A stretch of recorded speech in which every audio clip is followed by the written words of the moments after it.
Writers, I am thrilled to see the ways that you are becoming your own job captains. You're monitoring your own writing process. You're asking questions like, am I using a strong storytelling voice as I gather entries in my notebook and plan my drafts? Do I have enough entries to choose the seed idea? How should I rehearse for my draft? Many of you have collected some entries in your notebooks and you've chosen your seed idea. Many of you are getting ready to rehearse for drafting. And then I know you write fast and furious, as you did on your last story. Well, I want to tell you that recently when I read The Lion, the Witch, and the Wardrobe, I opened the book and soon I was hiding in that wardrobe. Do you remember that part of the story? And then I was pushing past the furry coats to get to the back of the wardrobe, and suddenly I felt something cold brush against me. And it was snow. I looked down and saw I was standing in snow, and all around were trees, their boughs heavy with snow, and from far away I heard the jingle of sleigh bells. And soon a sleigh drew close. For me and for all of you, there's a thin line between reading and imagining. I began reading words. Soon I'm in another world.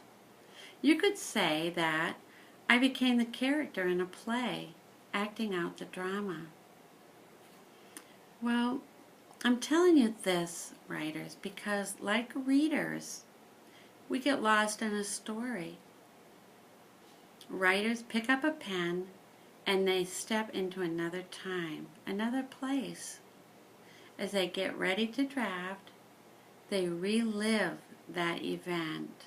They re-experience that time.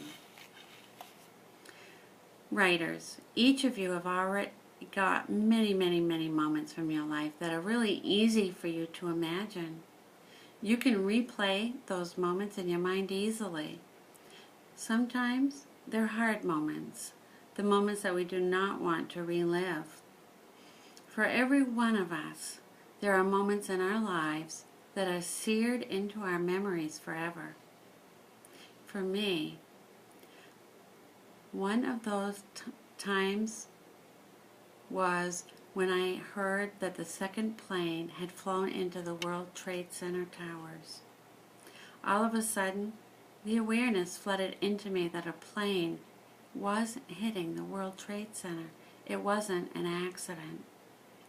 I can actually close my eyes and I can relive where I was in that moment.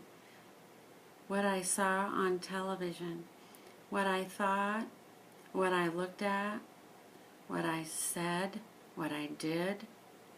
I can and I do go back to that experience of that event and I replay it. I was actually right here at this school walking by the teacher's room door and the television was on and I watched that event. I can still see it.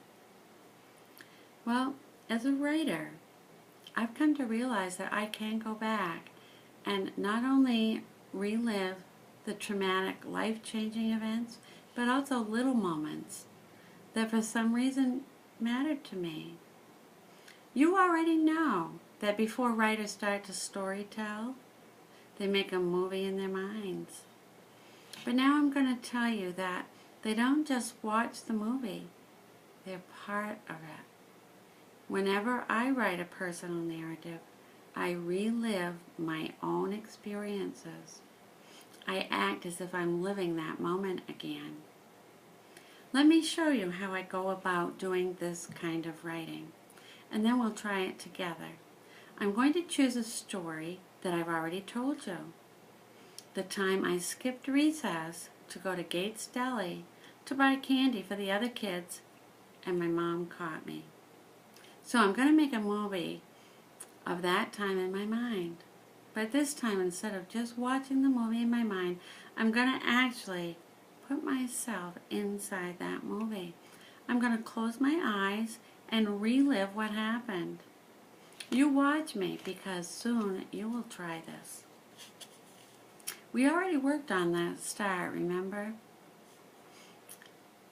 I raced to the edge of the playground. I looked over my shoulder to be sure the recess teacher wasn't watching, and zoomed out of the school lot and down the block to Gates Deli. I pushed open the door, and the lady at the checkout counter smiled and asked, "Can I help you?" I said, "I know where to find things." Well, let me relive what happened next in my mind.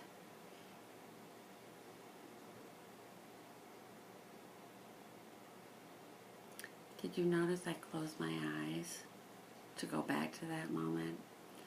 I want to see what I saw and hear what I heard then. If I can't remember something, I'll picture how it might have gone, and I'll write that. I'm going to try to stay as specific to the event as I can. I'm going to show, not tell. I grabbed Mars bars, licorice, dots, cradling them in my arm. I added a few Nestle's Crunch bars. Then I hurried to the checkout counter. I don't remember exactly what I got for candy. I'm making that part up. I spilled my goods onto the counter. Just then, the door squeaked open. I glanced up. What? My mom? I froze. Writers, do you see the way I'm reliving what happened and seeing and hearing everything again as if I was there? Let me keep going. I froze. I was very worried she'd be mad at me. That last part, I was worried she'd be mad at me. That's not writing from inside my memory. That's not writing as if I was there. That's just telling about it. Let me cross that off in my story. Let me relive the memory again and try to see, hear, feel what happened. I froze. Oh no, I thought. Oh no. Blood rushed to my face. I stepped back from the candy, wanting to pretend it wasn't mine. Writers, do you see how much stronger that is now?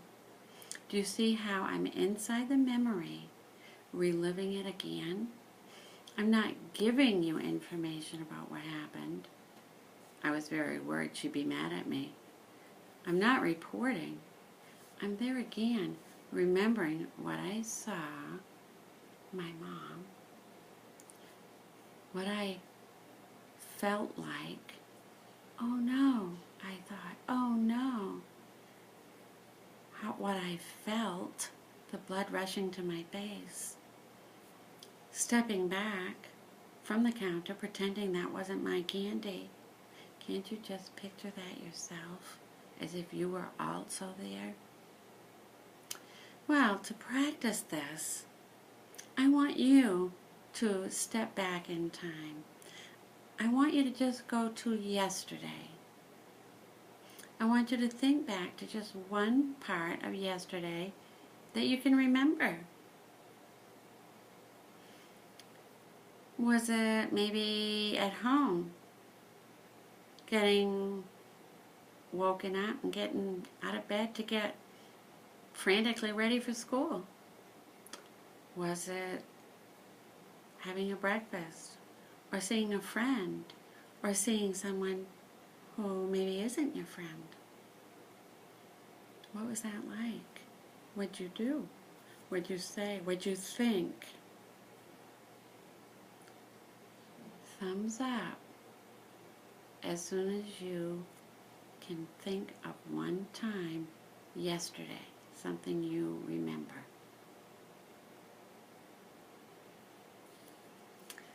I want you to quickly scrawl that small moment down in your notebook, just as I wrote mine. Try to use a strong storytelling voice. Stay specific. Use details true to the story. This is just practice. This isn't going to be the draft that you develop. It's just to practice going back to a moment in time. As soon as you're done writing that moment in time, you're going to share that with the person beside of you. So writers, get ready. Begin.